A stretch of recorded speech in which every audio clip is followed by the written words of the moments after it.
Assalamu alaykum kitap qumar do'stlar. Uyg'ur TV'ning roman o'qish programmasiga xush keldinglar.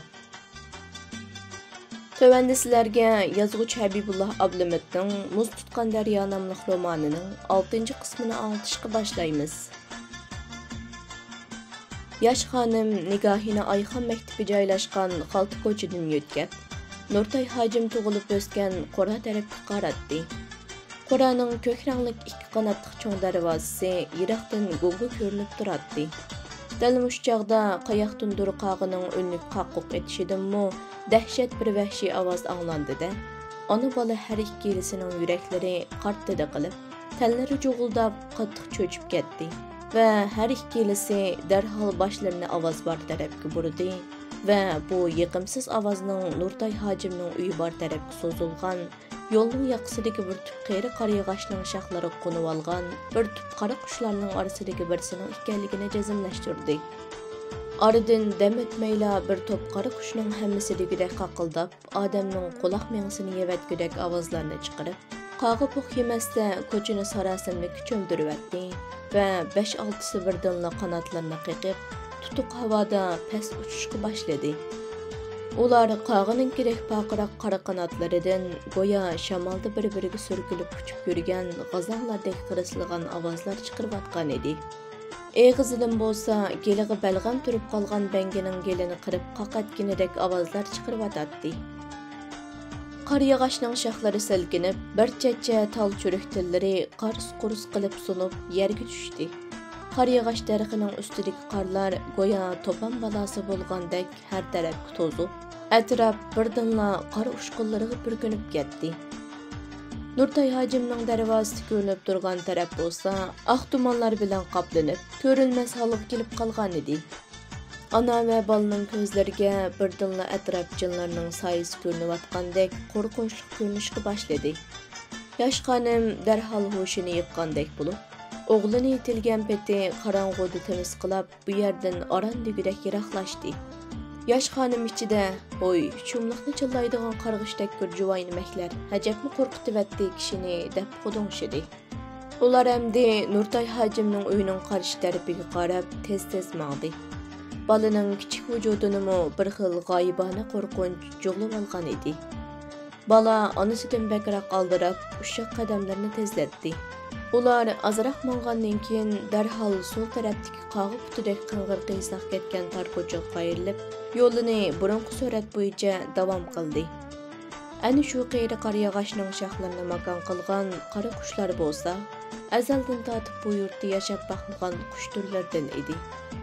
Ular bo'lsa, odatda biz qora qush deb atab kelgan paytuklari qora keladigan cho'l burkutidan xilili kichik, o'zi qop-qora, qanotlari qog'ining kerak paqiraq, ammo ovozi qog'ininkida kuchlik va yiqimsiz bo'lgan bir xil qush edi. Ular havoda qalg'ashdek u yoqdan bu yoqqa tez harakat qilib uchatdi. Darvaqa ularda odamning ishongisi kelmaydigan darajada bitmas-tugmas energiya bor edi. 10 yilning oldida G'uljida chekatki ko'payib ketdi degan bahona bilan chekatkilarni yo'qotishning afjal chorasi sifatida mazkur qora qushlardan 500 donasini Xitoy o'lkalaridan akilib, G'ulji shahrining g'arbidagi Xanbang yezi egilik ishlab chiqarish kooperatsiyasining terilg'u yerlariga qo'yayotgan edi. Ayni chog'da bu qushlar yolg'iz chekatkini yeb qolmay, balki yana bulbulning uvisidagi tuxumlarni chaqib ichishga boshlagan edi. Keyin bu qiliqsizligi odatga aylanib, yolg'iz tuxumni da chaqib ichib qolmay, balki yana tuxum bosurib yotgan ko'rik bulbul onalariga dahshatli hujum qilib, ularni uvisidan surib to'qay qilib, po'kiniga bosurib yotgan yaqindala tuxumning shaklini yerib, yo'riq dunyoga ko'z etishga oz qolgan tuksiz bolalarni cho'qilab yeyishni o'ziga odatga aylantirib olgan edi. Qora qushlar o'zlarining bu vahshiyligini bir xil ma'nilik o'yin qatorida ko'rgandek qilib, har qitim bulbulning uvilarini to'zitib o'tgan chog'da shunchalik hayajonga tushib, qaq etib sayrab ketishidigan bo'lgan. Ushbu qushlarning eng yomon yeri shuki, nasli shunchalik tez ko'paydigan bo'lib, bir necha yilga yetmagan vaqt ichida G'ulji shahrining hamma mahallalariga, bog'lariga, daryo bo'ylariga, hatto shahardan halqib yezi qishloqlarigacha shunchalik tez ravishda tarqalib ketgan. Bundaq dahshatli tez tarqalishga hech kim amal qila olmagan. Gapning o'chig'ini qilganda qarqushning ko'payishiga nisbatan munosabatli o'rinlar ko'z yumgan. Qarqushning hamma tarafga tarqalib ketishiga bir nöri, biroq eng yomon tarafi ko'tarolmasang sangiltib ol degandek, bulbul va boshqa foydali hasharotlarga turkum-turkumlab ziyon selayotganligi G'ulji xalqining beshini og'irtayotgan eng cho'ng masalalardan biri bo'lib qolgan edi. Aradan 10 yil o'tib bugungi kun kelganda G'uljida sayraydigan bulbulning nasli qurishga boshlagan edi. Go'yo qaraqush Xitoy o'lkalaridan G'uljiga bulbulning naslini quritib etish vazifasini ustiga olib chiqqan muqandaq. Va yoki G'uljiga chiqqanda bulbulning yaqinlik ovozini anglab, bir chimdim yuragiga rashkoti tutashgan muqandaq. Ish qilib birinchi bo'lib bulbulni ko'zdan yo'qotishning peyiga tushgan edi. G'ulji xalqi uningdek ochko'z, uningdek vahshiy, uningdek tarsa bir qushni almisaqdan hozirgacha ko'rib boqmagan edi. Qaraqush G'uljining so'psuzuk osmoni, qizil gulning hidi kelib turadigan bog'larni, mo'l husulliq etizlarini, sap havoliq daryo bo'ylarini o'zining tanha uchadigan, yashaydigan makoni qilib olish uchun o'ziga dushman deb chaqlagan bulbulning o'zi bor yerni bilib olgan hamon udul uçup berip, bütün ovozi bilan chiyqirab kelib, changini to'zitib, qahsanam qilib etib boratdi. Azaldan buyon mushu yurtni makon qilib, mushu yurt xalqining bog'lariga uv selib, mushu yurt xalqi uchun sayrab kelayotgan bulbulning tinch hayot kechirishiga imkon bermayotgan edi. Hatto tikanlik jiyg'onlarning orasiga changi qurgan ba'zi bir zerak bulbullarning tuxumlarini bir amallarni qilib tepib, cheqib ichayotgan edi. U shunchalik jahil bir qush ediki, o'zining muddaosiga yetmagicha bo'ldi qilmaydi. Ham shunchalik tarsa ediki, hatto tarsalik tutganda ushshaq bolalarga va qorada ish qilayotgan ayollarga etildigan quyi bor edi. Bir kuni yosh xonim qorasining bir bo'ling'iga aplik qilib qo'yib olgan kichik to'nirg'idan yiqiyotganda, qayoqdandir uchib kelgan bir qaraqush dahshatlik etilib kelib, yosh xonimning tunurdan amdini qumirgan kichik mayliq to'qichini cho'qilab qochgan edi. Dal mush chog'da yosh xonim tuyuqsiz kelgan bu zarbidan shunchalik qo'rqib, tunur bechida g'al-g'al titrab, qo'lidagi yangliki tunurning ichiga tushib ketgan edi. Shundan buyon qachondir bu qushni ko'rsa va yoki ovozini anglasa, tanlari surkindigan bo'lib qolgan edi. Gerçi qarqushning cho'nligi bulbulning qarg'ujining cho'nligidek bo'lmasimi, ammo lekin gelini qirib chiqargan ovozi shunchalik yuqori edi. Tarsalik tutgan vaqtlarda chiqargan ovozi hatto Xitoylar chag'alliq so'qim qilish uchun qaynayotgan yo'g'andash qozonga tirik besib, maqitga qizitilgan po'lat ziqni tiqib suyayotgan jo'shqining chiqargan ovozidan qilishmaydi. Shu vajidanmi qarqushning chiqargan ovozini anglagan har qanday odam yuragi qepidan chiqib ketadigandek qo'rqib ketadi. Ana bilan bola hozir ana shunday qo'rqinch ichida qolgan edi. Yosh xonim ketib etib, Nurtay hojimning taqdiridan sal ansirab qoldi. Halbuki yosh xonimning ansirashlari haqli bo'lib chiqdi. 6 oydan keyin Nurtay hojim Xitoy soqchilar tarafidan qo'lga ilinib, 18 yillik qamoq jazosiga hukm qilingan edi.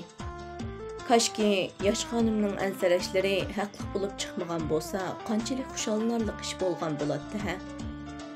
Burun Shangshisay yerim kechida qanday qilib Uyg'ur ma'rifatchilarini, yozuvchilarini, boy savdogarlarni va ziyolilarni tutqun qilib turmaga tashlagan bo'lsa, hozirgi Jungo Kommunistik partiyasi mo dal shunday siyosat yurgizayotgan edi.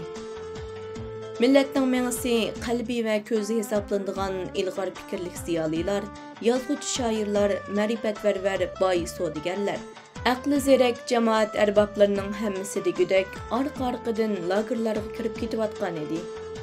Ularga oldin tayyorlab qo'yilgan har xil jinoyatlarni ortib, turmalarga tashlayotgan edi. Hatto ba'zilariga o'lim jazosi berilgan edi. Hüküm e'lon qilinib, turmalarga qamalganlarning ko'pinchisi atalmış yangi davrdagi partiyaning Xinjiangni idora qilish tadbiri ijtimoiy muqimlik va abadiy aminlikni amalga oshirish uchun 3 xil kuchlarga qattiq zarba berish, ya'ni bo'lgunchilikka, asabiylikka, terrorlikka zarba berish siyosatining qurbonlari edi. Navbatda 3 xil kuch deb atalganlar bo'lsa, amaliyotda yuqorida zikr qilib o'tgan ilm-fan xodimlari, ma'rifchilar, yozuvchi shoirlar, o'limolar va ro'naq topgan korxonchilar edi. Hazır bularning qo'lga ilinish usuli konu usul bo'yicha yanala keçisi elib beriladi. Burunqi davrdagi ana shu qirg'inchiliklar hozirgi davrdami o'xshash yuz beryapti. Tarix takrorlandı degan bu so'zning ma'nosi balki Uyg'ur millatining ustida yurgizilayotgan irqiy qirg'inchilik orqali o'zining haqiqiy ma'nosini topgan bo'lsa kerak. Hamda bu so'zni kim degan bo'lsa, faqat Uyg'ur millatidek yagona millatning ustidan davr qilib elib berilayotgan qirg'inchilik orqali ma'nosini topadiganligini o'ylamagan bo'lg'uydi haqiqatan. Darvaqa tarix takrorlandı degan bu so'z Uyg'ur millati uchun qo'rqinchli bir so'z edi. Tarixdan buyon qorong'u tunda eshiklar qo'pollik bilan qiqilayotdi. Bulupmu hozir bundaq ish haddidan oshib ketdi. Ana shu keçisi urilgan eshikning ansiz ovozi odamni uyqudan andikib uyg'onishga sabab bo'ladi. Bunisigu kichik gap emas.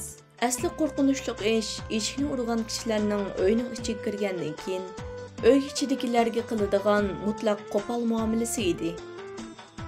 Bulupmu hech qanday sabab ko'rsatmay tutqun bo'lgan kishining kiyimlarini kiyib olishga fursat bermay, yotqonga qanday kirgan bo'lsa, shu turqi bo'yicha so'rab chiqib, bechiq qarxalda kiygizib, qo'lini orqaga qayirib, qora kauchuk kip bilan bog'langan elib meng'ishlari bo'lsa, uyda qancha odam bo'lsa, shunchalik odamning yuragiga dahshat soladigan, narisida bolalarning xiyollaridan o'lgich ketmaydigan, uxlagan chaqdimi orom bermaydigan dahshatli bir manzara edi.